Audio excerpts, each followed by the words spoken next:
नमस्कार, मैं हूं प्रदीप कुमार और आप देख रहे हैं पॉलिटिकल आइडिया। मित्रों, आज हम बात कर रहे हैं कि भारत का अगला उपराष्ट्रपति कौन होगा। जगदीप धनखड़ ने इस्तीफा दिया। उपराष्ट्रपति कौन होगा, इस बात को जानने के लिए सबसे पहले हमें समझना चाहिए कि उपराष्ट्रपति को इस्तीफा क्यों देना पड़ा, तो ही इसका जवाब मिल पाएगा कि नया उपराष्ट्रपति कैसा होगा। उपराष्ट्रपति पद के लिए नीतीश कुमार का नाम भी चल रहा है, हरिवंश का भी नाम चल रहा है, राजनाथ सिंह का भी नाम चल रहा है, कई नाम है। भी भारतीय जनता पार्टी के कुछ दक्षिण भारत के नेताओं का भी नाम चल रहा है, निर्मला सीतारमण का भी नाम चला है उपराष्ट्रपति के लिए। अब देखना है कौन बनता है, लेकिन अभी मैं कुछ बातें आपको बताने का प्रयास कर रहा हूं। आप उसको समझेंगे तो फिर आप पाएंगे कि क्यों नीतीश कुमार का नाम छट रहा है, बीजेपी की योजना क्या है, और क्यों मैं शॉर्ट में थोड़ा सा समय लेकर समझाऊंगा कि जगदीप धनखड़ को वास्तव में जाना भी क्यों पड़ा। खैर, शुरू करते हैं। सबसे पहले समझिए कि अगला उपराष्ट्रपति कौन होगा, उसके लिए जाना क्यों पड़ा। एक बात याद रखिए, भारतीय जनता पार्टी एक विचारधारा आधारित राजनीतिक दल है। भारतीय जनता पार्टी में जगदीप धनखड़ एक ऐसे व्यक्ति थे जो कि भारतीय जनता पार्टी के मूल कैडर नहीं रहे हैं। इनकी राजनीतिक यात्रा की शुरुआत कांग्रेस, भाया जन मोर्चा, भाया जनता दल, फिर समाजवादी जनता पार्टी चंद्रशेखर की, उसके बाद से फिर कांग्रेस पार्टी, फिर भारतीय जनता पार्टी में ये आए हैं। और भारतीय जनता पार्टी में आने के बाद सबसे प्रमुख जिम्मेवारी जो इनको मिली थी वो मिली पश्चिम बंगाल में राज्यपाल का। पश्चिम बंगाल का राज्यपाल बनकर जगदीप धनखड़ ने भारतीय जनता पार्टी के केंद्रीय नेताओं का भरोसा इतना जीता कि भारतीय जनता पार्टी ने इनको उपराष्ट्रपति बनाया। वैसे ही जैसे सत्यपाल मलिक भी इसी रास्ते से होकर आए थे, सत्यपाल मलिक को भी बीजेपी ने राज्यपाल बनाया था। राज्यपाल बनकर इतना भरोसा जीता सत्यपाल मलिक ने भारतीय जनता पार्टी के नेताओं का कि भारतीय जनता पार्टी ने देश के सबसे महत्वपूर्ण राज्य जम्मू कश्मीर का उपराज्यपाल सत्यपाल मलिक को बनाया। लेकिन उपराज्यपाल बनने के बाद सत्यपाल मलिक ने और यहां उपराष्ट्रपति बनने के बाद जगदीप धनखड़ ने जिस प्रकार का खेल करने का प्रयास किया, उस खेल से भारतीय जनता पार्टी अब सशंकित है। अब सशंकित है मतलब अब भारतीय जनता पार्टी किसी सत्यपाल मलिक और किसी जगदीप धनखड़ जैसे व्यक्ति को इतने महत्वपूर्ण पद पर बैठाना नहीं चाहेगी। इसलिए भी नहीं बैठाना चाहेगी कि जो इलेक्टोरल कॉलेज होता है उपराष्ट्रपति का, उसमें भारतीय जनता पार्टी के पास खुद का बहुमत है। किसी के पास भारतीय जनता पार्टी बहुमत के लिए किसी के सहयोग की मोहताज नहीं है।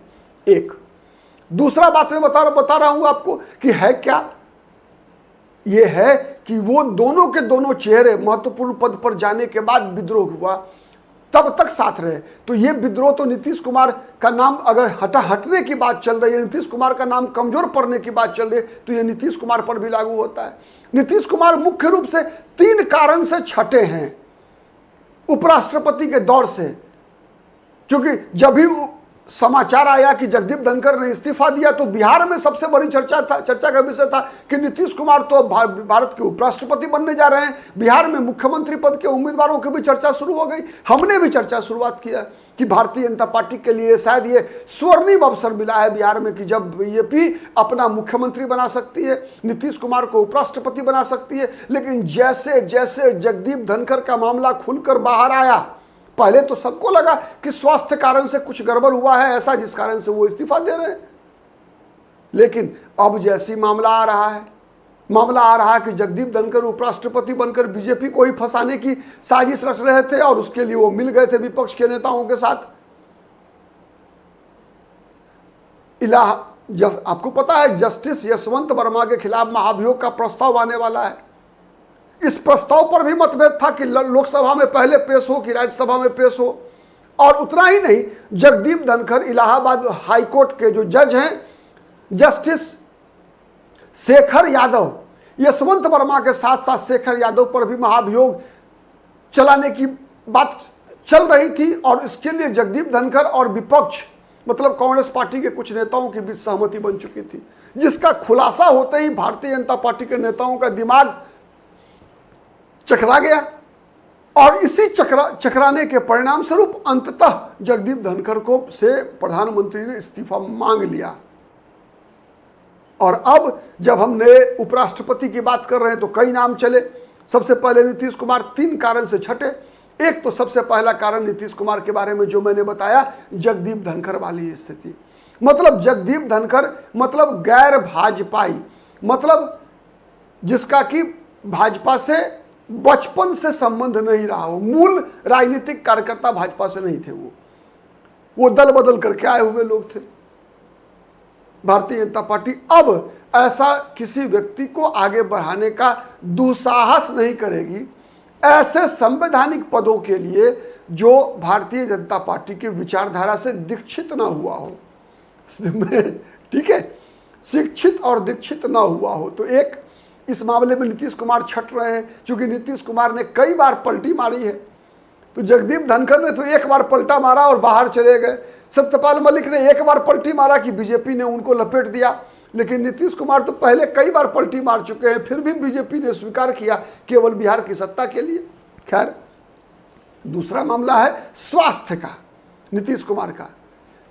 जगदीप धनखड़ ने तो कुछ स्वास्थ्य में तो एक उम्र के बाद कुछ न कुछ समस्याएं आती है, लेकिन जगदीप धनखड़ के स्वास्थ्य में ऐसी कोई समस्या नहीं दिखती जिस कारण से वो उपराष्ट्रपति के दायित्व का निर्वहन करने में सक्षम नहीं हो। लेकिन नीतीश कुमार के मामले में आप ऐसा नहीं कर सकते। बिहार में तो कई नीतीश कुमार के नज़दीकी भी इस बात की चर्चा करते हैं कि नीतीश कुमार कहीं ना कहीं अब शारीरिक और मानसिक रूप से बिहार के मुख्यमंत्री पद की गरिमा और बिहार के मुख्यमंत्री पद की मर्यादा को निभा पाने में शायद अक्षम है। इसकी चर्चा बिहार में जोरों पर है। तो जो व्यक्ति बिहार के मुख्यमंत्री पद के लिए मानसिक और शारीरिक रूप से पूर्णतया स्वस्थ नहीं पाए जा रहे हैं, क्या भारत सरकार वैसे नीतीश कुमार को उपराष्ट्रपति बनाने का जोखिम लेगी? वह भी तब जब उपराष्ट्रपति के रूप में राज्यसभा के सभापति के रूप में भी उनकी एक बड़ी भूमिका होती है। तो यह भी एक बहुत महत्व का सवाल है। इस मामले में भी अनफिट नीतीश कुमार दिखते हैं। तीसरा एक और मामला है, वो मामला है राजनीतिक, कि क्या भारतीय जनता पार्टी चुनाव से पहले इतना बड़ा खतरा उठाएगी बिहार में कि नीतीश कुमार को मुख्यमंत्री पद से हटाकर किसी ऐसे अपने व्यक्ति को मुख्यमंत्री बना दे? खतरा उठाएगी, क्योंकि नीतीश कुमार टेस्टेड है। ट्रस्टेड है मैं नहीं कह रहा, टेस्टेड है। तो टेस्टेड है मतलब चुनाव जितवा सकते हैं, माने जितवा चुके हैं, सकते हैं ये कहना मुश्किल है, इस बार जितवा चुके हैं। लेकिन क्या कोई नया चेहरा लाकर भारतीय जनता पार्टी वो प्रयोग करने की स्थिति में है? बिहार खोने को तैयार है, बिहार में कोई रिस्क लेने को तैयार है। वैसे भी कहा गया है नो रिस्क नो गेन। अगर कभी बीजेपी गेन चाहती है तो रिस्क लेना ही होगा। लेकिन खैर, अब गेन लेने का उचित समय है या नहीं है वो तय करना भारतीय जनता पार्टी का अधिकार है। मेरे जैसा छोटा व्यक्ति तो वो सलाह दे नहीं सकता भारतीय जनता पार्टी को। तो ये सवाल उठ रहा है कि तीसरा मुद्दा है कि क्या नीतीश कुमार के अलावे कोई ऐसा चेहरा है एनडीए में, बिहार में, बीजेपी में विशेष रूप से, जो बीजेपी को बिहार में 2025 का विधानसभा चुनाव जितवा सके? तो ऐसा दिखता नहीं बीजेपी को। शायद ये तीन कारण है महत्वपूर्ण जिस कारण से नीतीश कुमार छटते हैं। बचते हैं यशवंत, राज्यसभा के उपसभापति भी हैं, नाम कई हैं। राजनाथ सिंह का है, मैंने पहले बताया, निर्मला सीतारमण का है। लेकिन मुझे नहीं लगता कि जो परिस्थिति है, राजनीतिक परिस्थिति है, उसमें राजनाथ सिंह उपराष्ट्रपति के रूप में काम करने को तैयार होंगे। शायद राष्ट्रपति के रूप में तैयार हो भी जाएं, उपराष्ट्रपति के रूप में तैयार होने की मुझे नहीं लगता, उम्मीद नहीं है। निर्मला सीतारमण की भूमिका सरकार में ज़्यादा बड़ी दिखती है कंपेरेटिवली उपराष्ट्रपति के रूप में, चूंकि उपराष्ट्रपति भी महिला हैं और उपराष्ट्रपति भी महिला, थोड़ा ये जचता नहीं है। ठीक है, खैर, तो बात ले देकर आ रही है यशवंत पर। यशवंत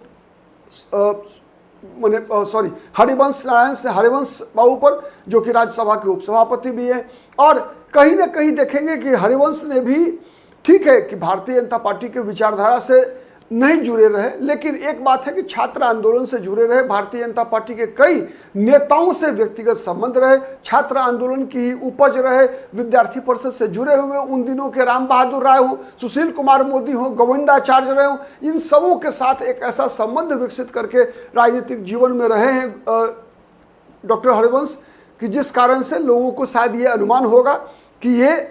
और एक और बात, सबसे बड़ी बात है हरिवंश के बारे में, कि जिन दिनों नीतीश कुमार बीजेपी से अलग हो गए थे, उन दिनों ऐसा कहा जाता था कि हरिवंश नीतीश की तुलना में नरेंद्र मोदी के ज़्यादा नज़दीक है।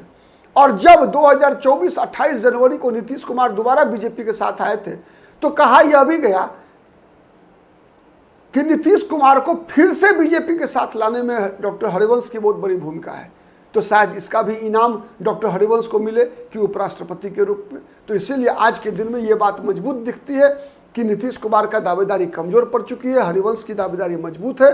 फैसला बीजेपी के दो नेताओं को करना है, नरेंद्र मोदी और अमित शाह। इस बीजेपी में तीसरा कोई किसी का अब तक चला नहीं है। आगे क्या होगा कहना मुश्किल है। आज के लिए इतना ही। बहुत बहुत धन्यवाद। नमस्कार। जय हिंद, जय भारत।